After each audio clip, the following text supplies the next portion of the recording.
కావాలి కాబట్టి మనం పెద్ద ప్రాసెస్ చేయనవసరం లేదు. నీళ్ళు బాయిల్ అయిన తర్వాత అల్ల ఎయాల్సిన అవసరం లేదు. డైరెక్ట్ బగోన్‌లోనే బియ్యం కడుక్కున్న వాటిలోనే మనకేమేం కావాలో బిర్యానీ ఆకు స్పైసెస్ అన్నీ వేసుకొని ఉడికించుకోవాలి.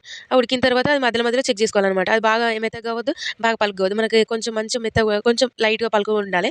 దాన్ని మనం మ్యారినేట్ చేసుకున్న మిశ్రమం పైన అన్నాన్ని ఇట్లా కొంచెం స్ప్రెడ్ చేసుకొని ఆనియన్స్, కొంచెం కొత్తిమీర, కావాలంటే పుదీనా కూడా ఏసుకోవచ్చు. అట్లా లేయర్ బై లేయర్ అట్లా ఆనియన్స్ ఏసిన తర్వాత మళ్ళీ పుదీనా, ఆయిల్ అట్లా ఆయిల్ అయితే మస్ట్ అండ్ షుడ్ ఏసుకోవాలి. ఆయిల్ లేకపోతే బిర్యానీ టేస్ట్ బాగుండదనమాట.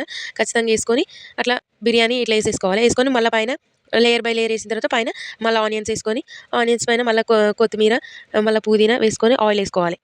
ఆయిల్ ఏసుకున్న తర్వాత మనం మూత పెట్టేసి గ్యాస్ పైన పెట్టేయాలి. ఒక 15 మినిట్స్ కరెక్ట్ ఉడికిన తర్వాత మూత తీసి చూస్తే చూసారా ఎంత బాగా వచ్చిందో, ఎంత మంచిగా పొగలే వస్తున్నాయో. అట్లా మంచిగా దమ్ అయ్యేలాగా చూసుకోవాలి. దమ్ అయిన తర్వాత ఇలా మనం మంచిగా ఉడికిందా లేదా ఒకసారి చూసుకొని దించేసుకోవాలి అంతే. చూసారా ఎంత బాగా వచ్చేసిందో. మా మమ్మీ చెక్ చేసి చూస్తుంది. ఇప్పుడు ఇక మా మమ్మీ చెక్ చేసింది, చాలా బాగా వచ్చింది బిర్యానీ.